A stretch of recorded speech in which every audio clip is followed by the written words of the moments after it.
सबका आधार भक्त बन जाता है, घोर विषयी को भी रास्ता दे देता है। चलो ऐसे चलो भगवान के मार्ग। सच्ची कहते हैं, कोई अगर भक्तों के हृदय को जान जाए तो लूट ले, माला माल हो जाए, पर वो भगवान ऐसी सीमा रखते हैं कि तुम जान ही नहीं सकते हो। जैसे कोई फिसल के गिर गया है तो आप खड़े होकर नहीं उठा सकते हो, फिसल के गिरने वाले की गिरने की स्थिति में पहुंचना पड़ा, वैसे ही झुक के वैसे ही गिर के फिर उसे उठा करके फिर खड़ा किया गया। जितनी स्थिति में वो गिरा हुआ उसी स्थिति में पहुंचकर उठा। उसको क्या जरूरत है झुकने की? जिसने अपने जीवन में कभी भोगों को, विषयों को, संसार को, गृहस्थ को स्वीकार ही नहीं किया, वो तुम्हारे बीच में घुसकर तुम्हें पकड़कर जहां तुम हो वैसी स्थिति से उठाकर ऊपर खड़ा कर रहा है। अगर तुम सही उपासक होते तो दृष्टि मात्र से तुम्हारा उद्धार हो जाता, लेकिन तुम उस बात को नहीं समझते हो, इसलिए ये सब व्यवहार अपनी स्थिति से उतरकर और झुककर तुम्हारे समान बनकर तुमको उठाया जाता है। सर्वाधारता उस नहीं समझ पाओगे, नहीं समझ पाओगे। काम से, स्नेह से, भय से, क्रोध से, द्वेष से, किसी भी तरह से वो जुड़ जाए केवल तुम्हारी वृत्ति उनसे, वो संभाल करके उठा करके सच्चिदानंद में जोड़ देंगे। चाहे भगवान से जुड़े या भगवत प्राप्त महात्मा से, भगवत प्रेमी से जुड़े, वहीं पहुंचा देंगे।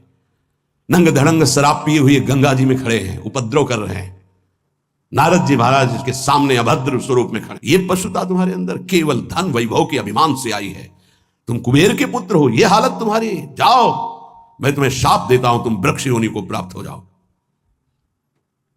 लगाना कि महात्मा बहुत कड़ुआ स्वभाव प्रकट कर दे, बहुत करुणा कर दे। हालत क्या थी, पहुंचा कहां दिया? वृक्ष तो बनो पर नंदालय के। जाओ, तुम्हें सच्चिदानंद भगवान का दर्शन, संभाषण और स्पर्श प्राप्त हो, जो बड़ी बड़ी साधनाओं से नहीं प्राप्त होता। और नारद जी ने शाप दे के प्राप्त करा दिया। दामोदर गोविंद भगवान के उदर में बंधा हुआ उखल है, घसीटते हुए वहां जाते हैं, यमलार्जुन के बीच में फंसा देते हैं, मारते हैं अखिल शक्तियों के स्वामी, जरा सा झटका उखड़कर दोनों वृक्ष गिर जाते हैं। उनसे दिव्य रूप धारण करके यही प्रकट होते हैं जो यमलार्जुन बने हुए थे। नलकुबर मणिग्रीव शायद ऐसा नाम है। भगवान का दर्शन, संभाषण, स्पर्श, साप दे दिया तो यह प्राप्त हुआ। विचार करके देखो, समझ में नहीं आता। जीव को समझ में नहीं आता कि हमारे ऊपर कितनी कृपा है। सर्वाधारता इस शरणागति की पुष्टता का लक्षण है।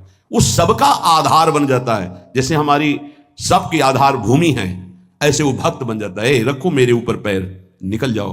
भगवान